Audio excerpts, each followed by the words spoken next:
नमस्कार, बहुत बहुत स्वागत है न्यूज 24 में। आप सबको आपके साथ मैं ऋतिका पांडे। खबर आ रही है जी, आपको बता दें हमारा स्पेशल बुलेटिन देख रहे हैं। वहीं छत्तीसगढ़ सरकारी समिति कर्मचारी संघ ने शासन के आदेशों के विरोध में प्रतीकात्मक होलिका दहन किया है। संघ अपनी 4 सूत्री मांगों को लेकर लगातार हड़ताल पर है। वहीं निरीक्षण के दौरान सहकारिता समिति बंद पाई गई और प्रबंधक नरेंद्र कुमार साहू ने चाबी देने से इनकार कर दिया है। इसके बाद उपायुक्त प्रदीप ठाकरे ने प्रबंधक के खिलाफ एफआईआर दर्ज कराने के निर्देश दिए हैं। वहीं संघ ने इस कदम को कर्मचारियों की आवाज दबाने की कोशिश बताया है। 15 नवंबर से शुरू होने वाली धान खरीदी को देखते हुए प्रशासन भी इस विवाद को लेकर चिंतित है, क्योंकि समितियों के बंद रहने से किसानों को परेशानी हो सकती है। जगदलपुर से रवीश शर्मा की रिपोर्ट।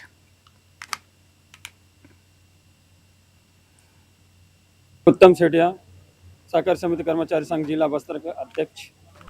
हम यहाँ धरना प्रदर्शन में हम 4 सूत्री मांगों को लेके हम लोग आज हड़ताल का 9वां दिन है। हमारी पहली मांग जो है धान खरीदी में संपूर्ण शुल्क है। दूसरी मांग जो है हमारी सेवा नियम में संशोधन करते हुए हमारे कर्मचारियों को 100% लिया जाए। हमारी तीसरी जो मांग है मध्य प्रदेश की शासन की भांति हमें भी प्रबंधक की अनुदान 3-3 लाख रुपए प्रति समिति को दिया जाए। और हमारी चौथी मांग है जो हमारे ऑपरेटर बंधु जो आउटसोर्सिंग के लिए और उन्हें 6 महीना का वेतन किया गया है, उन्हें एक विभागित तय करते हुए उन्हें साल भर का वेतन भत्ता दिया जाए। ऐसी स्थिति में क्या लग रहा है कि आने वाले टाइम में इसके भर्ती में फर्क पड़ेगा? ऐसी स्थिति में कोई फर्क नहीं पड़ेगा। हम जितने भी हमारे कर्मचारी भाई हैं, हम जब तक हमारी चारों मांग पूरी नहीं होती तब तक हम आंदोलन रहित रहेंगे और हमारे आंदोलन को उग्र करेंगे। जी, मेरा नाम मनबहाल महावीर है। मैं सहकारी समिति कर्मचारी संघ बस्तर संभाग का संभागीय अध्यक्ष हूँ। देखिए, मैं आपके माध्यम से बताना चाहूँगा कि हम प्रशासन को विगत 3 वर्षों से अपनी 4 सूत्री मांगों को लेकर के कई प्रकार से हमने ज्ञापन के माध्यम से उसको अवगत कराया, परंतु प्रशासन के द्वारा हमारी ये 4 सूत्री मांगों के ऊपर किसी प्रकार के सार्थक पहल नहीं करने के कारण हम जो है 3 नवंबर 2025 से पूरे छत्तीसगढ़ में हम सहकारी संस्था में कार्यरत कर्मचारी अनिश्चितकालीन आंदोलन में डटे हुए हैं। और इसी संदर्भ में हम जो है जिला दंतेवाड़ा, बीजापुर, जगदलपुर, कोंडागांव, नारायणपुर, कांकेर ऐसे पूरे बस्तर संभाग के 7 जिला के कर्मचारी आज पुरानी कृषि उपज मंडी जगदलपुर में हम डटे हुए हैं। क्या मांगे हैं? जी, इसमें हमें प्रमुख मांग जो है वो है धान खरीदी में सुकत प्रदाय करे। हम देखिए, आपको बताऊं कि हम जो है कृषकों का धान 17% नमी में उपार्जित करते हैं, जो धान 5-6 महीना। और अगली खबर देख रहे हैं। छत्तीसगढ़ जनता कांग्रेस जोगी के प्रदेश अध्यक्ष अमित जोगी ने बस्तर प्रवास के दौरान सरकार पर तीखा हमला बोला है। उन्होंने आरोप लगाया है कि शायद सरकार नक्सलवाद खत्म करने के नाम पर बस्तर की खनिज संपदा, जंगल और जमीन को बाहरी उद्योगपतियों के हवाले कर रही है। जोगी ने 30 सूत्रीय मांग पत्र पेश किया है, जिसमें नगरनार जगदलपुर विकास प्राधिकरण गठन, स्थानीय युवाओं को 100% रोजगार आरक्षण, पर्यावरणीय नियमों की सख्ती, भ्रष्टाचार की सीबीआई जांच और बाढ़ प्रभावित मुआवजा जैसी मांगे शामिल हैं। उन्होंने कहा है कि सरकार विकास के नाम पर बस्तर की आत्मा बेच रही है और जनता कांग्रेसी जोगी अब बस्तर में तीसरे राजनीतिक विकल्प के रूप में अपनी जमीन मजबूत करने की कोशिश करे। जगदलपुर से रवीश शर्मा की रिपोर्ट। शाह जी और छत्तीसगढ़ के गृह मंत्री विजय शर्मा जी दोनों अडानी के 2 सबसे बड़े एजेंट हैं। उनसे मैं पूछना चाहता हूं, आप गृह मंत्री हैं या फिर अडानी के संतरी हैं? हजारों लोगों के शांतिपूर्ण धरने पर कल 10 पुलिस वाले थे और अडानी की लूट के लिए पूरी फौज। लाल सलाम से तो आप निपट रहे हैं, पर लाल पानी के बारे में आप क्या कर रहे हैं? आपको केवल बस्तर का लॉ अयस्क दिख रहा है, यहां का स्टील प्लांट दिख रहा है जो मेरे पिताजी बना के गए। यहां पे जो हाड़ और मांस के आदमी हैं उनकी कोई परवाह नहीं है। मेरा बस्तर की जनता से एक ही सवाल है, क्या हम इन ताकतों को जो सांप्रदायिकता के बुनियाद पर अपना साम्राज्य खड़ी कर रही हैं उन्हें सफल होने देंगे?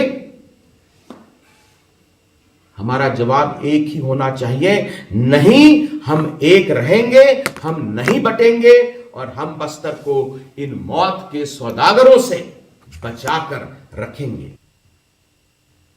अगली खबर देख रहे हैं। जिला सहकारी केंद्रीय बैंक कर्मचारी संघ बस्तर संभाग के कर्मचारियों ने आज सामूहिक, आपको बता दें, अवकाश लेकर बैंक परिसर में हड़ताल की है। कर्मचारी 5 साल से लंबित वेतन वृद्धि की मांग को लेकर मुख्यालय में नारेबाजी और विरोध प्रदर्शन कर रहे हैं। वहीं आपको बता दें, इस खबर में पूरे जहां संघ ने बताया है कि सभी निर्धारित मापदंडों को पूरा करने के बावजूद पंजीकृत सरकारी संस्थाएं रायपुर द्वारा वेतन वृद्धि की अनुमति नहीं दी गई है, जिसके वजह से कर्मचारियों में गहरा असंतोष है। संघ ने चेतावनी दी है कि यदि शासन ने शीघ्र निर्णय नहीं लिया तो 17 नवंबर से अनिश्चितकालीन हड़ताल शुरू हो जाएगी, जिससे धान खरीदी सहित कई अन्य काम जो है वो प्रभावित भी हो सकते हैं। विरोध कार्यक्रम के तहत 7 से 16 नवंबर तक काली पट्टी विरोध और 10 नवंबर को कमल बंद हड़ताल आयोजित की गई थी। जगदलपुर से रवीश शर्मा की रिपोर्ट।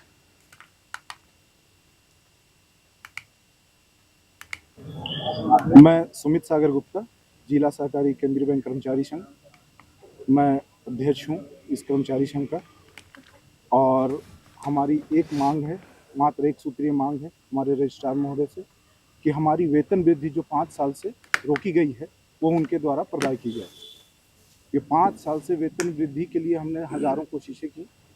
हमने मंत्री महोदय से एवं जितने ऑफिसर्स हमारे सहकारिता के हैं, हमने सबसे चर्चा की, लेकिन उन्होंने बोला कि सेवा नियम जो कि 2023 में बदला गया है, उस नियम के अनुसार आप उस मापदंड में नहीं आते हैं, इसलिए आपको ये वेतन वृद्धि नहीं प्राप्त होगी। जब मार्च 2025 में हम इस नियम के अंतर्गत आ गए, हमारी वेतन वृद्धि की मांग को पुनः उनके सामने प्रस्तुत किया, उसके बाद भी आज तक ये वेतन वृद्धि जो है उनके द्वारा नहीं दिया गया है, जिसके लिए कर्मचारियों में पिछले आर के सूर्यवंशी, मैं पूर्व अध्यक्ष हूँ जिला सहकारी केंद्रीय बैंक मर्यादित शाखा के मर्यादित जगदलपुर के, और वर्तमान में यूनियन के संरक्षक। मेरा एक ही सब कहना है, क्योंकि पंजीयक को या शासन को वेतन वृद्धि रोकने का कोई अधिकार नहीं, ये दंड है हमारे लिए। तो 2021 से हमारे सभी कर्मचारीगण काफ़ी आक्रोशित हैं। शासन को और पंजीयक महोदय को इस विषय में सोचना चाहिए और जल्द से जल्द हमारी मांग को पूरा करनी चाहिए, यही मेरा कहना है। और मांगे होगी, पूरी होगी, ये निश्चित रूप से ये तय है। मांगे होगी, मांगे पूरी होगी। और वर्तमान में जो हमारे किसान भाइयों को, हमारे ग्राहकों को, सम्मानी ग्राहकों को हमारे हड़ताल से नायक, जिला सहकारी केंद्रीय बैंक जगदलपुर यूनियन संघ की उपाध्यक्ष हूँ। हम पिछले 5 सालों से वेतन वृद्धि की मांग कर रहे हैं। हम अपने पूरे मापदंड में आते हैं। वेतन वृद्धि रोकने का जो है राज्य शासन को या किसी को भी अधिकार नहीं है, क्योंकि ये हम किसी सजा याफ्ता नहीं है, हमारे ऊपर किसी प्रकार का कोई दोष नहीं है और हम अपनी लाभार्जन से ही लेते हैं और किसी भी प्रकार से शासन को इसमें भार नहीं पड़ रहा है।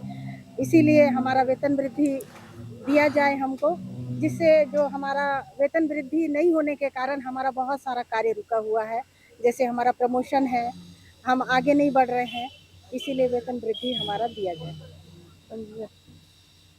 11 नवंबर को उपखंड कार्यालय कुसमी में दूसरी जनसुनवाई हुई है, जिसमें एसडीएम वी.के. आनंद ने जनता की शिकायतें सुनी और विभागीय अधिकारियों के साथ समीक्षा बैठक की है।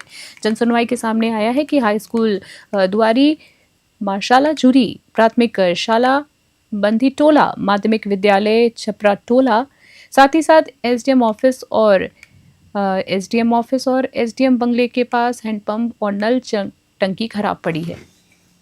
बता दें आपको, वहीं राजस्व विभाग से जुड़ी 2 शिकायतें सामने आई हैं, जिनमें भदौरा हल्का के अजय तिवारी का आवाज भी शामिल है। मौके पर तहसीलदार द्वारा सुलझाई गई एसडीएम ने कहा है कि किसानों और जनता की शिकायतों का शीघ्र समाधान सुनिश्चित किया जाएगा। सीधी से अमित मिश्रा की विशेष रिपोर्ट देख रहे हैं आप।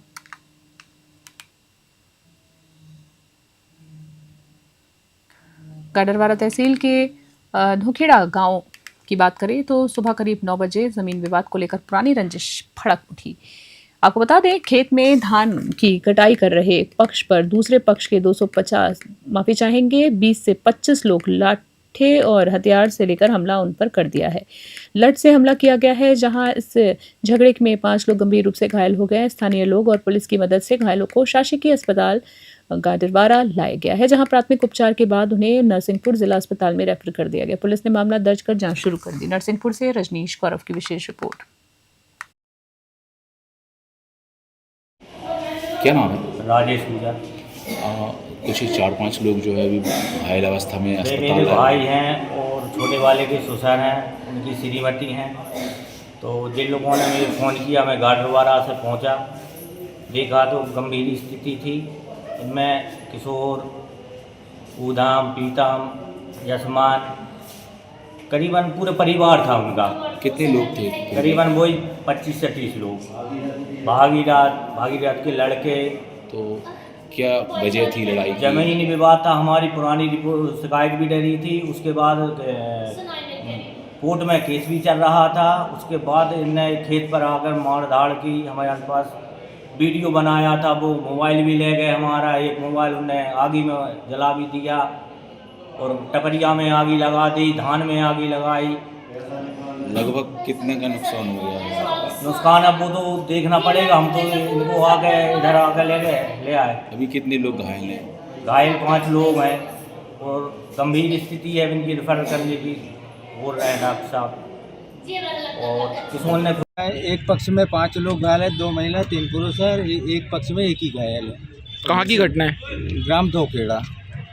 क्या वैसे क्या है सर? विषय इनका है वो जमीनी विवाद से।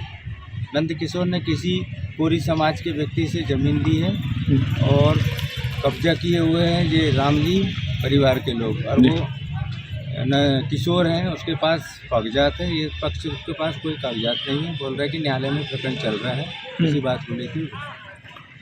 क्या स्थिति है सर अभी? तो सब यहाँ से मेडिकल करा के नरसिंहपुर रेफर कर दिए।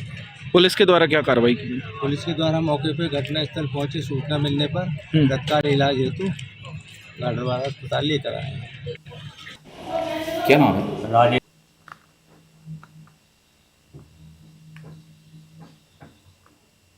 और अगली खबर देख रहे हैं, जहां ग्राम कुंडाली के शासकीय माध्यमिक शाला परिसर में सेवा पखवाड़ा के तहत कुपोषण पर बैठक आयोजित की गई है। बैठक में महिला और बाल विकास विभाग के प्रभारी अविदा बेगम, सेक्टर सुपरवाइजर मान कुमार प्रजापति, सभी आंगनबाड़ी कार्यकर्ता और सहायिकाएं उपस्थित रही हैं।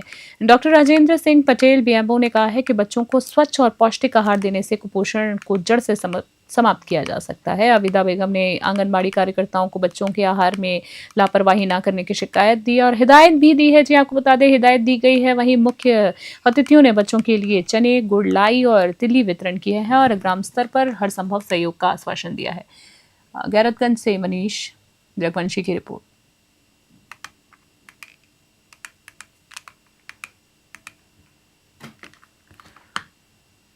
अगली खबर देख रहे हैं, जहां ग्राम कुंडाली के शासकीय माध्यमिक शाला परिसर में सेवा पखवाड़ा के तहत कुपोषण पर बैठक आयोजित की गई है। बैठक में महिला और बाल विकास विभाग के प्रभारी अविदा बेगम, सेक्टर सुपरवाइजर मान कुमार प्रजापति, सभी आंगनबाड़ी कार्यकर्ता और सहायिकाएं उपस्थित रही हैं। डॉक्टर राजेंद्र सिंह पटेल बीएमओ ने कहा है कि बच्चों को स्वच्छ और पौष्टिक आहार देने से कुपोषण जड़ से समाप्त किया जा सकता है। अविदा बेगम ने आंगनबाड़ी कार्यकर्ताओं को बच्चों के आहार में लापरवाही न करने की हिदायत दी। वहीं मुख्य अतिथियों ने बच्चों के लिए चना, गुड़, लाई और तिल वितरित किया है और ग्राम स्तर पर हर संभव सहयोग का आश्वासन दिया। कुंडाली से विपिन शर्मा की विशेष रिपोर्ट देख रहे हैं आप।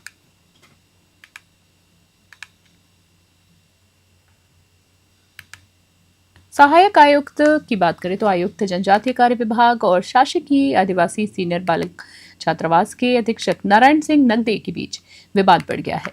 आदेश के अनुसार पुराने अधीक्षक को हटाकर नए अधीक्षक को प्रभार दिया जाना था, लेकिन नगदे ने चार्ज नहीं छोड़ा।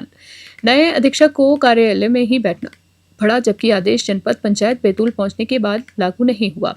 प्रभारी अक्षत जैन ने सहायक आयुक्त को स्पष्ट निर्देश दिए हैं कि आज ही चार्ज सौंपा जाए, अन्यथा कार्यवाही की जाएगी। मामले ने छात्रावास पर नियंत्रण और प्रशासनिक अनुशासन पर बड़े सवाल खड़े कर दिए हैं। बैतूल से कमला करतायवड़े की रिपोर्ट।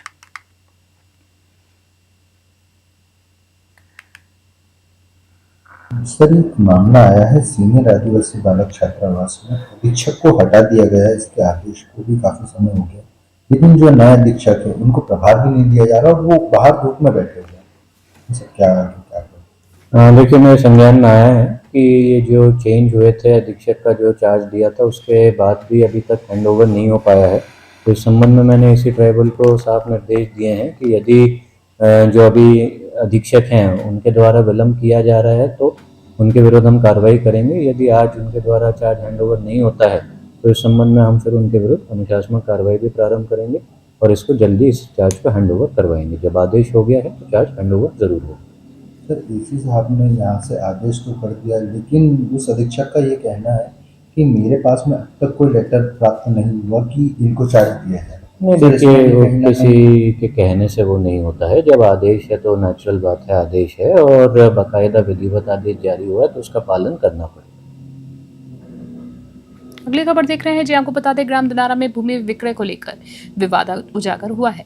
अजीत सिंह यादव ने जिला प्रशासन को आवेदन देकर आरोप लगाया है कि विक्रेताओं ने 45,50,000 लेन के बावजूद उसकी भूमि का विक्रय पत्र यानी रजिस्ट्री संपादित नहीं की। शिकायत के अनुसार कुल 0.35 हेक्टेयर भूमि में से 0.1156 हेक्टेयर का विक्रय पत्र केवल गौरव यादव के हिस्से में की भूमि का ही संपादित हुआ है। श्रीमती लीला यादव ने अपने हिस्से का विक्रय पत्र अब तक नहीं कराया है। अजीत सिंह का कहना है कि यदि प्रशासन हस्तक्षेप नहीं करता है तो भूमि को किसी और को बेचने की कोशिश से उन्हें भारी आर्थिक नुकसान हो सकता है। प्रशासन से मांग की गई है, जी हाँ, प्रशासन से उन्होंने मांग की है कि विवाद ना सुलझे तब तक नई रजिस्ट्री ना की जाए। करेरा से दिनेश चौधरी की रिपोर्ट।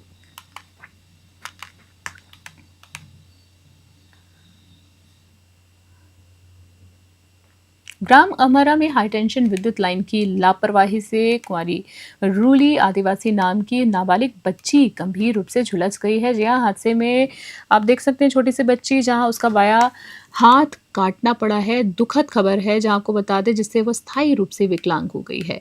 बच्ची के पिता का पहले ही निधन हो चुका था और अब उसका पूरा पालन पोषण नाना मुन्ना आदिवासी कर रहे हैं। विद्युत विभाग ने 3 महीने से टूटा खंभा नहीं बदला और तारों को ऊंचाई पर नहीं कराया। आपको बता दें, इंदाड़ थाना में एफआईआर संख्या 0229/2025 दर्ज की गई है। प्रार्थी ने कलेक्टर से नातिन का विकलांग पत्र प्रमाण पत्र बनाने की आर्थिक सहायता उपलब्ध कराने की भी मांग की है। शिवपुरी से दिनेश चौधरी की विशेष रिपोर्ट।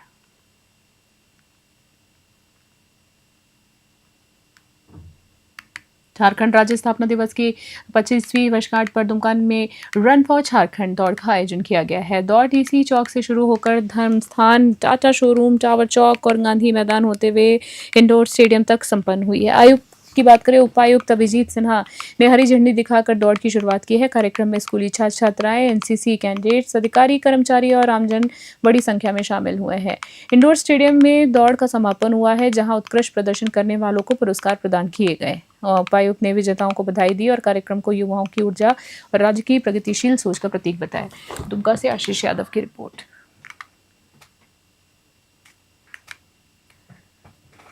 जिले में छात्राओं की सुरक्षा और जागरूकता को लेकर जामताड़ा पुलिस की ओर से मंगलवार को महिला कॉलेज में एक दिवसीय कार्यशाला का आयोजन किया गया। कार्यशाला में छात्राओं को आत्मनिर्भर ऑनलाइन फ्रॉड से बचाव और सोशल मीडिया के सुरक्षित उपयोग के बारे में जानकारी दी गई है। पुलिस अधीक्षक राजकुमार महतो ने कहा है कि हर छात्रा को आत्मस्वामी और सुरक्षित बनाना हमारी प्राथमिकता है। पुलिस केवल कानून व्यवस्था नहीं बल्कि समाज को सशक्त बनाने में भी सहभागी है। कार्यक्रम में कॉलेज प्राचार्य, शिक्षकगण और पुलिस अधिकारी उपस्थित रहे। अंत में छात्राओं को व्यवहारिक डेमो दिखाया गया है, जिससे उन्हें विपरीत परिस्थितियों में खुद को सुरक्षा करना सीखा है। जामताड़ा से शेख शमीम की विशेष रिपोर्ट।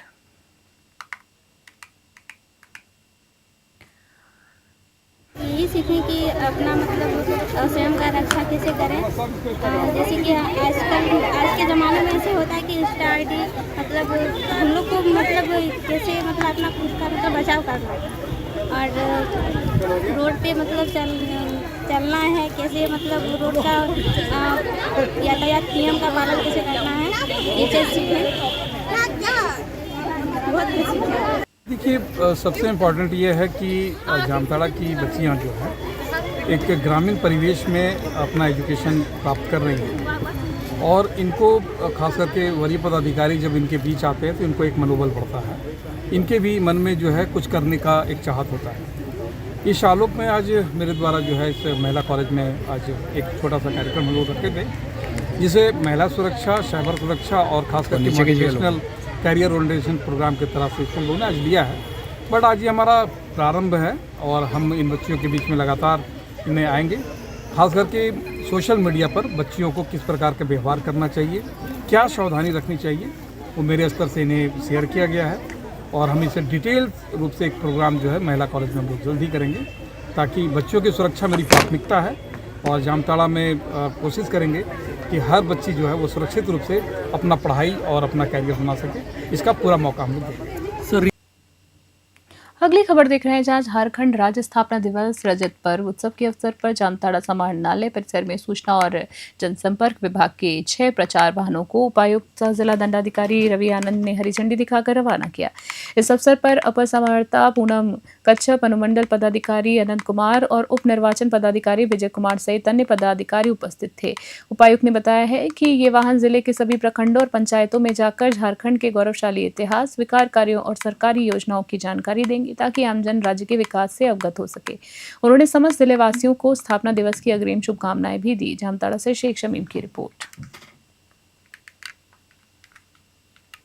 आगामी झारखंड स्थापना दिवस को देखते हुए झारखंड के 25 गौरवशाली वर्ष पूरे हो रहे हैं और हमारे राज्य जो है युवा राज्य है जो विकास की गति पे चल रहा है।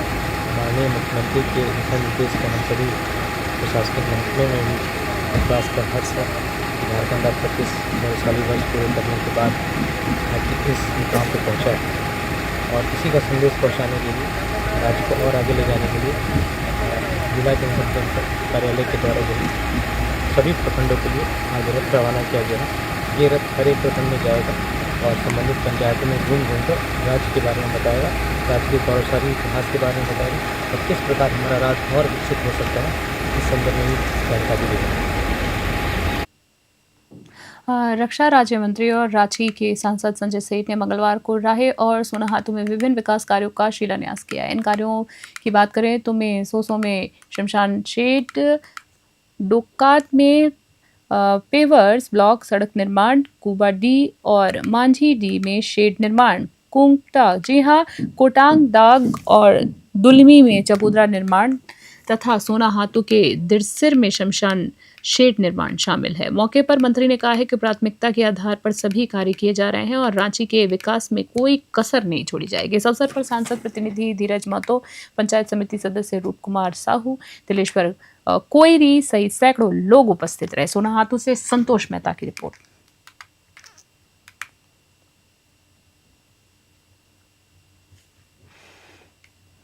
देखिए, आज लगभग 65 लाख रुपए का इस क्षेत्र के अंदर, चाहे वो चबूतरा हो, शेड हो, सड़क हो, पेवर सड़क हो, स्मशान घाट हो, स्कूल का छत हो, उसका शिलान्यास किए हैं।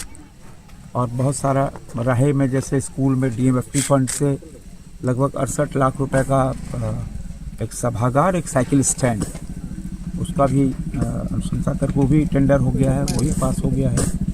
और सोलर लाइट, जो सिंगल सोलर लाइट है वो, और हाई मास्क लाइट, वो भी पूरे रांची लोकसभा में लग रही है। ये योजना जहां हाथी प्रभावित क्षेत्र है, जहां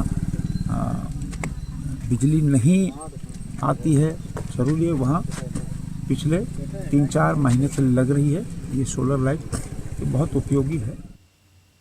खास बुलेटिन में इतना ही। बने रहिए न्यूज़ 21। नमस्कार।